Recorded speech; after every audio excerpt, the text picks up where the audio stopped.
네, 편안들 하시죠? 오늘은 향원 약초서당에서 특별한 시간을 가져볼까 합니다.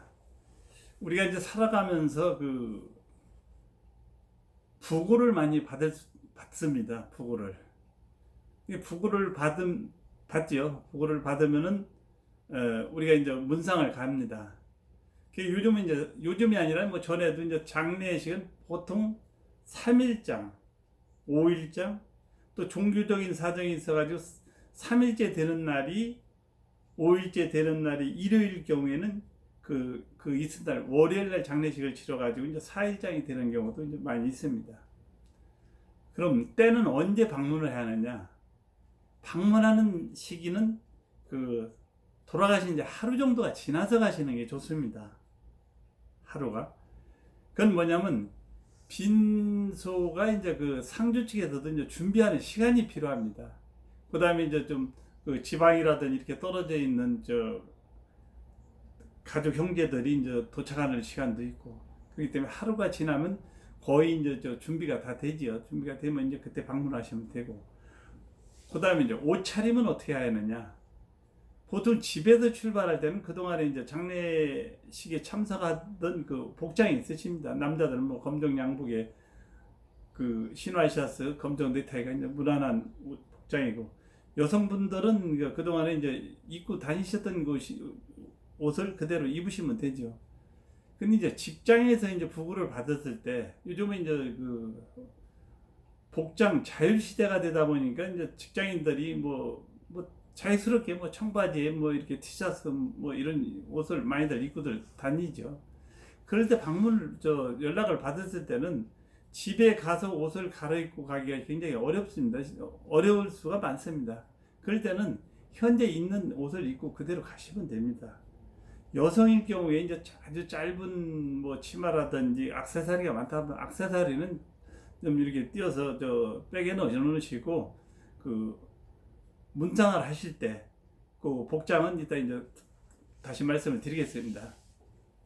복장이 아니고 그 이제 그 행동에 대해서 다시 말씀을 드리겠습니다. 이제 우리가 이제 빈소를 방문했습니다.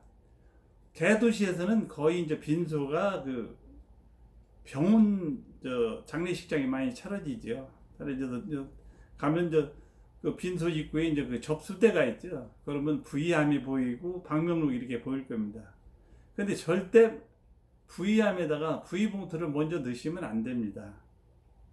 부의봉투를 넣으시면 안 되고 그 방명록에 기록을 정확하게 하는 그 습관이 필요합니다.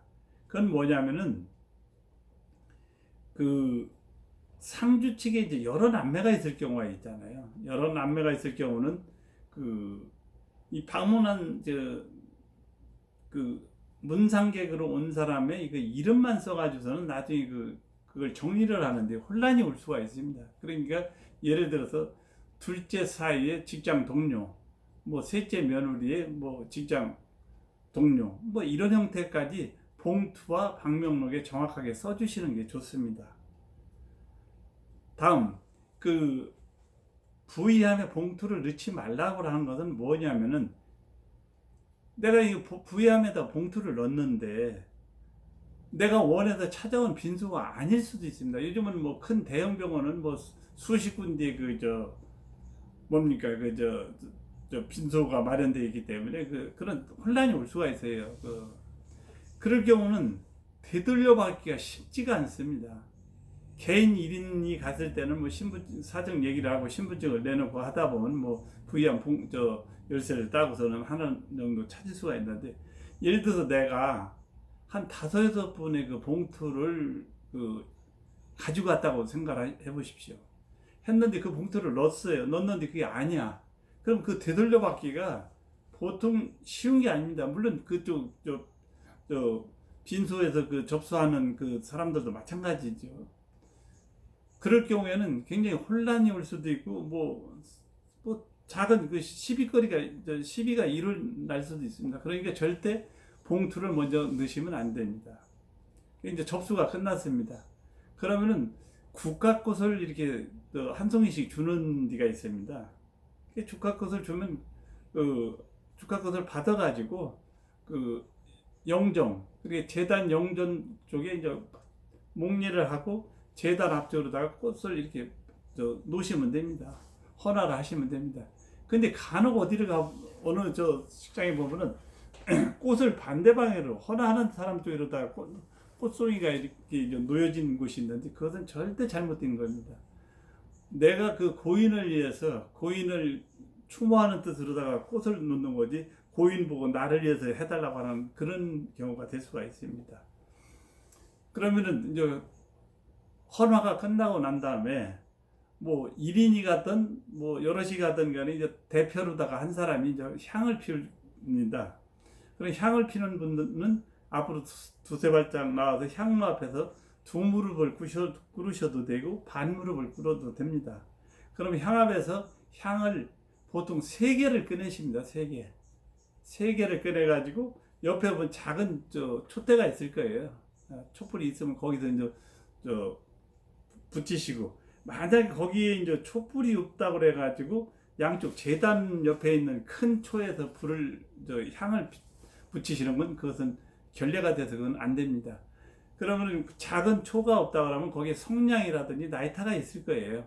그럼 그 나이타나 성냥 켜가지고서는 향을 붙여가지고 향을 붙이고 나면 바로 불꽃이 나오지요. 그러면 한번 살짝 흔들어주면 불꽃이 다 꺼질 수가 있습니다. 그런데 안 꺼진다 해서 자꾸 여러 번 이렇게 흔드시는 건 아니고 그때 되면 남성분들은 그냥 손으로 자연스럽게 눌러서 끄십시오. 그렇게 별로 뜨겁진 않으니까. 그렇게 해서 이제 향로에다가 그 향을 꼽으시고 뒤로 이제 와서 이제 혼자 있을 경우는 혼자 서면 되시고 같이 간 일행이 있을 경우는 나란히 서시면 됩니다. 그때 빈소를 방문하면 상주 측에서 이런 얘기를 하는 곳이 있습니다. 저희 상가에서는 절을 받지 않습니다. 그러니까 절을 하지 마십시오 하는 예가 있습니다. 그것은 모든 상가집 예절은 상주 측 요구대로 하셔야 하는 게 원칙입니다. 상주 측에서 절을 하지 말라면 안 하시고, 안 하시면 됩니다. 이제 절을 하지 말라고 하면 그 쓴 자리에서 한 15도로다가 이렇게 묵념을 한 5초 정도 이렇게 일제히 같이 하시면 됩니다. 그 다음에 이제 묵념이 끝나고 나서 이제 상주 측을 바라보죠. 상주 측을 바라보는데 영정에 절을 안 한 경우는 상주에다가 상주하고 절을 해서는 안 됩니다. 그건 절대 안 됩니다. 영정에 절을 했을 경우와 절을 안 했을 경우, 절을 안 했을 경우는 상주와 절을 하면 안 되고, 만약에 이제 절을 했는데, 이제 절을 하게 되면 이제 2번을 합니다. 이제 남자 2번, 남성 2번. 옛날에는 뭐 이제 2번을 하는 것은 살아계신 분한테는 한 번에 절을 하고, 2번 돌아가신 분한테는 이제 배로다가 한다 해서 이제 2번을 하고, 여성분들은 이제 4번을 하는데, 여성분들 요즘 4번을 하는 것도 많이 이제 줄어들어서 이제 2번만 하시면 됩니다. 2번. 남성도 2번, 여성도 2번 하시면 되고, 아까 말씀드린 짧은 이제 치마 이걸 입으신 분은 뒤에서 동료들이 절을 할 때 거기서 묵념을 하시면 됩니다. 묵념을 하시면 되고, 그 다음에 이제 상주와 이제 인사를 할 때 무슨 말을 해야 하느냐. 근데 말이 이제 준비가 되신 분은 이제 준비한 말을 하시면 됩니다. 그런데 절대 그 자리에서 어떻게 돌아가셨습니까? 뭐 연세가 많이 오래 이제 건강하게 사셨다 해서 호상입니다. 이런 얘기를 절대 하셔서는 안 됩니다. 부모님이 99이 되든 100세가 넘든 간에 그 부모와 작별이라는 것은 그 슬픔을 말할 수가 없습니다. 그러기에 그건 문상객 입에서 호상인이 어떻게 돌아가셨느냐 하는 것은 결례가 되는 거니까 그 말씀을 하셔서는 안 되고, 그 다음에 이제 상주한테 준비된 인사가 없으면 그냥 침묵이 인사가 되는 겁니다. 상가집에서는. 근데 이제 왜 이런 말씀을 드리냐면, 국민 인사가 안녕하세요가 되다 보니까, 안녕하세요가 이제 국민 인사가 되다 보니까, 간혹 보면은 상주한테도 이제 안녕하세요 이렇게 하는 사람도 있습니다. 그건 안 되겠죠. 그러니까는 그게 나 자신도 모르게 툭 튀어나올 수가 있습니다. 그러니까 그런 걸 좀 주의를 하시고, 제가 이제 한 15년 전에 제가 이제 경험담을 하나 말씀드리면은, 어느 저 장례식장에서 그 연세가 저 고인이 연세가 많지가 않았었어요. 50대 한 후반, 60대 초반 요 정도 된 걸로 기억이 되는데 그 문상훈 그 상주의 그저 맞상주의 그 저 친구들이 그 맏며느리 이제 자기 이제 친구 부인 보고 뭐라고 하냐면 재수 씨 별일 없으시죠? 하고 묻더라고. 그게 한 사람이 이렇게 물으니까 이 여자 이 저 며느리도 예 별일 없이 잘 지내요 웃으면서 그렇게 대답을 하더라고. 참 기가 막힌 일이죠. 저 이제 안쪽에서는 자기 시어머니하고 신우는 지금 좀 통곡을 하고 있는데 거기서 웃으면서 뭐 별일 없다고 답변을 하는 사람이나 생각 없이 답변하는 사람이나 또한 자기 친구 아버지가 이렇게 갑자기 돌아가셨는데 거기 와서 별일 없으시냐고 묻는 그 농담 겸 진담 겸 이렇게 묻는 그 친구나 참 이렇게 얘들들을 보르나 하는 생각을 하고는 참 그럴 때는 좀 가슴이 답답하죠. 예, 답답합니다. 그럼 이제 그와 같이 이제 저 재단 앞에서 이제 인사가 끝났습니다. 끝났으면 이제 저 돌아서서 나오면서 이제는 저 상주도 확인하고 내가 오고자 한 그 빈소를 왔구나 하는 게 확인이 되면 그때 가셔서 부의 봉투를 부의함에 넣으십시오. 네, 부의함에 넣으시고 거기 안내하는 사람들이 보통 이제 음식 장만을 해가지고서는 이제 그쪽으로 안내를 하죠. 하시면 가서 이제 저 안내를 한 곳으로 이제 가는데 보통 또 이런 걸 묻는 분이 있습니다. 얼마 정도를 머무르는 것이 예절에 맞느냐 하는 얘기를 하는 분들이 있습니다. 근데 상주와 인사를 끝나고 서 바로 또 이렇게 되돌아서 집으로 가시는 것도 어떻게 보면 예가 또 아닐 수도 있습니다. 물론 뭐 많이 바쁘거나 이런 게 있으신 분도 많죠. 맞는 분은 그 얘기를 사정을 얘기를 하고서는 가시면 되겠지만은 보통 2, 30분을 얘기합니다. 이제 2, 30분을 얘기하는 건 뭐냐면은 계속 이제 뒤에서 저 문상객들은 밀려오는데 거기서 너무나 오래 이렇게 앉는 것도 결례가 될 수가 있고 또 이런 건 있습니다.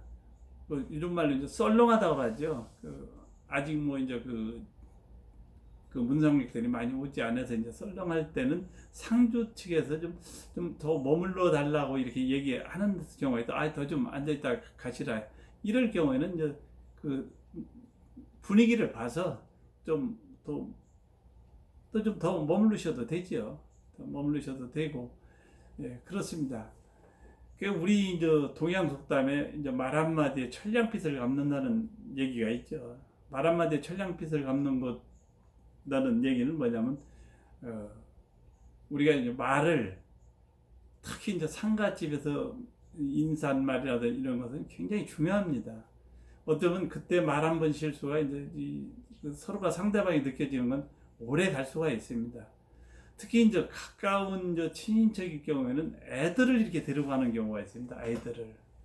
왜 그러냐면 부부가 같이 문상을 가야 하는데 어린 애를 집에 남겨놓고 갈 수도 없고 이런 경우가 있습니다. 그럼 애들은 이제 국민 인사가 이제 안녕하세요가 되다 보니까 그냥 뭐 엘리베이터에서 옆집 아저씨 봐도 안녕하세요, 뭐 경비 아저씨 봐도 안녕하세요 하는 식으로 상가집 와서 그런 인사를 할 수가 있습니다. 그때는 아이들한테 예절에 대한 인사를 다 가르칠 수는 없죠. 없을 때는 그냥 고개를 구부리고 인사만 하는 것만 하라는 식으로다가 주의를 확실하게 주고 가시는 게 좋습니다. 옆에서는 뭐 저 슬퍼하고 있는데 어린애가 땡기면서 안녕하세요, 안녕하세요 이것도 참 볼썽사납다고 볼 수가 있습니다. 그러니까 이제 그런 걸 좀 주의하면 되겠죠. 주의하면 되고 오늘은 제가 이제 그 상가집 예절에 대해서 향원약초 서당에서 한번 살펴봤습니다. 여러분 건강한 하루 되시기 바랍니다. 호원이었습니다. 감사합니다.